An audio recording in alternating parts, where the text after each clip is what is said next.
اللهم صل على محمد وآل محمد اللهم صل على محمد وآل محمد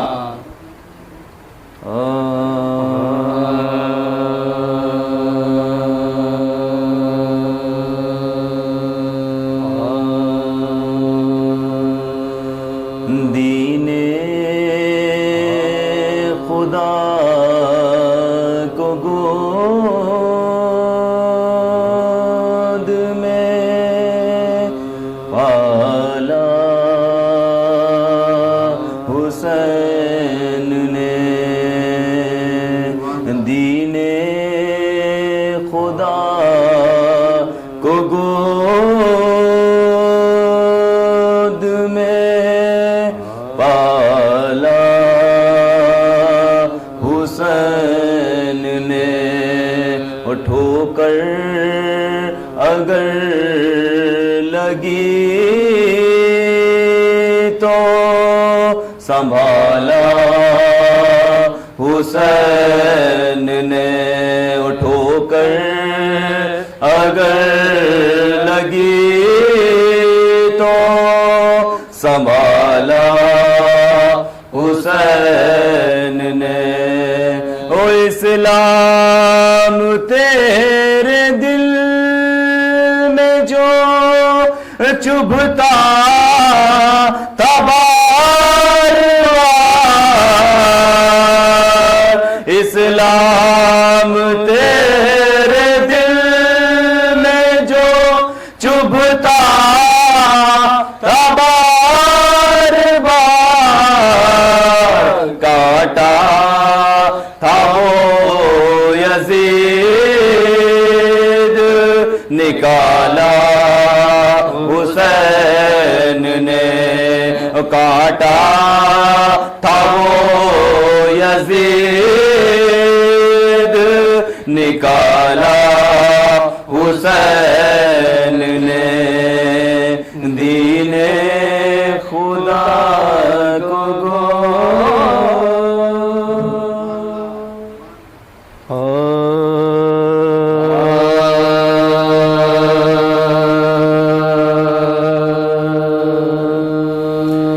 لہو میں ڈوب کے سجدے میں جا رہے ہیں حسین، لہو میں ڈوب کے سجدے میں جا رہے ہیں حسین،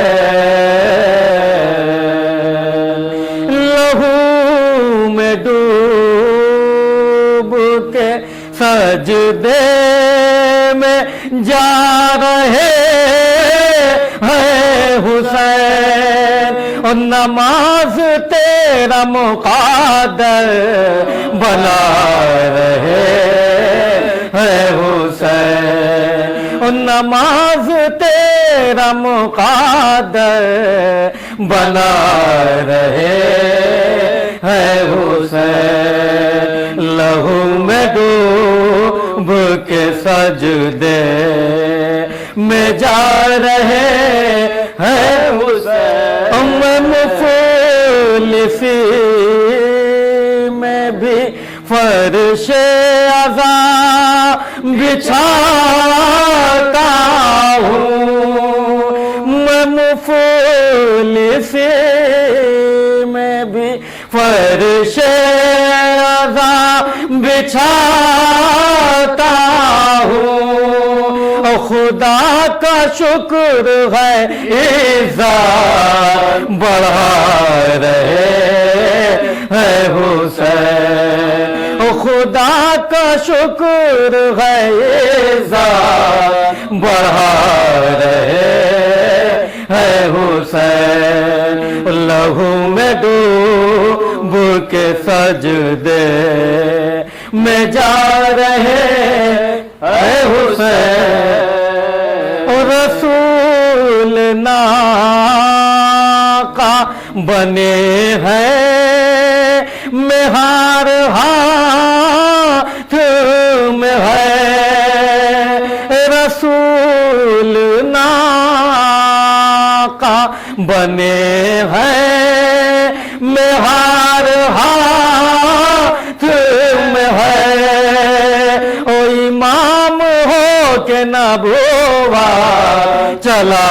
رہے ہے حسین او امام ہو کے نبوت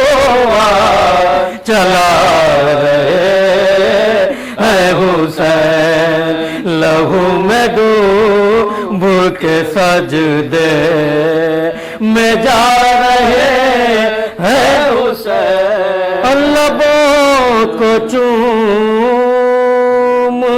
رہے ہیں بڑے خلوص کے ساتھ لبوں کو چوم رہے ہیں بڑے خلوص کے ساتھ کہ اپنے جان کو یوسف بنا رہے ہیں حسین کہ اپنے جان کو یوسف بنا رہے ہیں حسین لہو میں ڈوب کے سجدے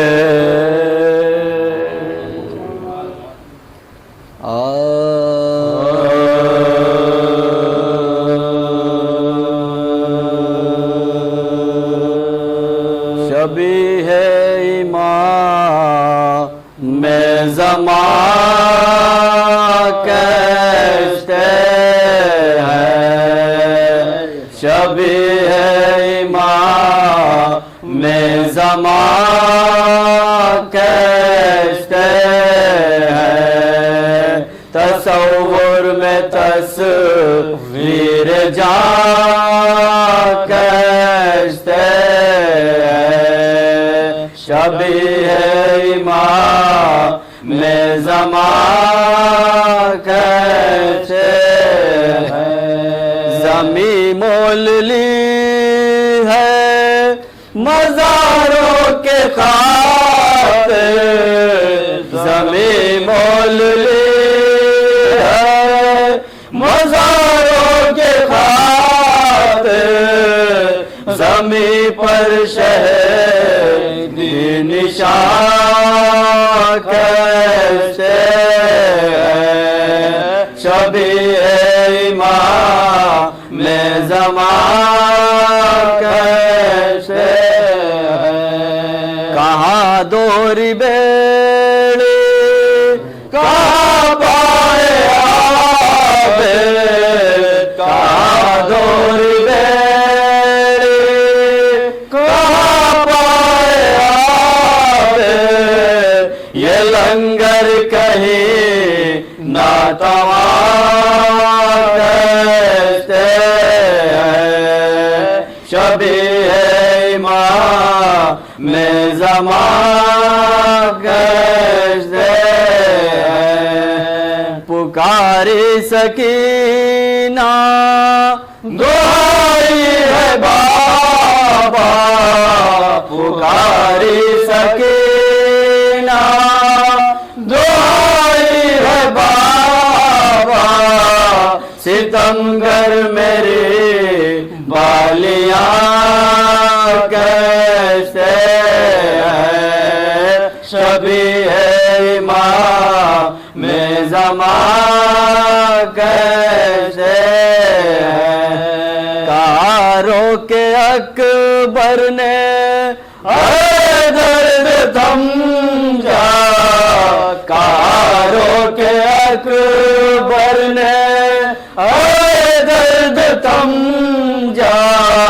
کلیجے سے بابا سنا کیسے شبیہ امام میں زمان کیسے 1 مرتبہ سورہ ہم 3 مرتبہ سورہ توحید کی تلاوت فرما کر مرحوم محمد سبطین ابن محمد حسن صاحب مرحوم کے لیے ایصال ثواب.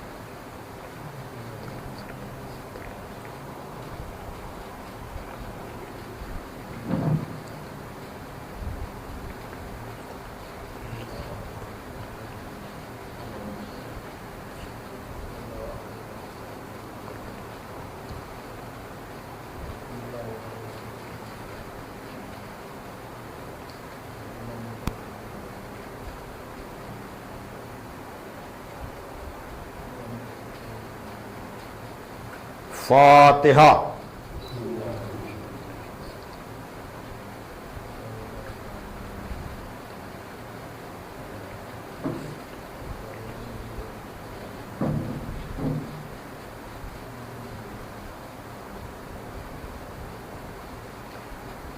اعوذ باللہ من الشیطان اللعین الرجیم. بسم اللہ الرحمن الرحیم. الحمد للہ الذی ہدانا لہذا وما کنا لنہتدی لولا ان ہدانا اللہ لقد جاءت رسل ربنا بالحق. الصلاۃ والسلام علی النبی الامی العربی القرشی المکی المدنی البطحی الابتہی التہامی الدافع جیشات الاباطیل والدامغ صولات الازالیل مولن الحق بالحق ابی القاسم محمد وآلہ الطیبین الطاہرین المعصومین المظلومین الذین اذھب اللہ عنہم الرجس وطہرہم تطہیرا. ولعنۃ اللہ علی اعدائہم اجمعین من الآن الی یوم الدین. اما بعد فقد قال علی علیہ السلام انا اولی الناس بالانبیاء عالمہم بما جاؤوا بہ. ثم تلا انا اولی الناس بابراہیم علی الذین اتبعوہ وہذا النبی والذین آمنوا واللہ ولی المؤمنین. صلوات دیجیے. بزرگان محترم و دوستان عزیز، یہ رضوان حیدر صاحب کے ماموں یعنی محمد سبطین صاحب مرحوم کے ایصال ثواب کی مجلس ہے، جن کا انتقال پاکستان میں ہوا، لیکن تقسیم کے اثرات ابھی تک باقی ہیں کہ سگے عزیزوں کا انتقال اگر دوسرے ملک میں ہو رہا ہے تو آدمی نہ ان کے دفن و کفن میں نہ ان کی تعزیت کے کسی پروگرام میں شریک ہو سکتا ہے، اور اس درد کو مزید اس کرونا کی وبا نے بڑھا دیا کہ قریب ہوتے ہوئے بھی آدمی تعزیت کے لیے اس طرح سے نہیں پہنچ پا رہا ہے جس طرح سے پہنچنا چاہیے. تو ہمارے وطن رائے بریلی میں شیعہ چینل رائے بریلی کی طرف سے یہ سہولت فراہم ہے کہ ہم آن لائن مجالس کر سکتے ہیں اور ذکر محمد وآل محمد علیہ الصلاۃ والسلام کے ذریعے سے اپنے جانے والوں کے لیے ایصال ثواب کر سکتے ہیں. خداوند عالم مرحوم کی مغفرت فرمائے اور ہندوستان اور پاکستان میں رہنے والے ان کے پسماندگان ان کے عزیزوں کو صبر جمیل عطا فرمائے. یہ عزا کے دن ہیں اور خاص کر یہ 10 دن جو اربعین حسینی کا عشرہ کہلاتا ہے، ایصال ثواب کی مجالس میں بھی ہمارا طریقہ یہی رہا ہے. عام دنوں میں بھی اور خاص کر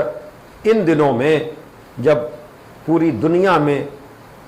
عزاداران سید الشہداء امام حسین علیہ الصلاۃ والسلام کا تذکرہ خصوصی طور پر کرتے ہیں. تو ایصال ثواب کی اس مجلس میں بھی میں نے انہی الفاظ کو گفتگو کا ذریعہ بنایا ہے جن الفاظ کے ذیل میں اس سال مسلسل گفتگو کر رہا ہوں. مجھے مسلسل سننے والے جانتے ہیں کہ میں اپنی گفتگو کا آغاز تبرکن اور تیمنن کلام امیر کائنات خدائے فصاحت مولائے بلاغت غالب علی کل غالب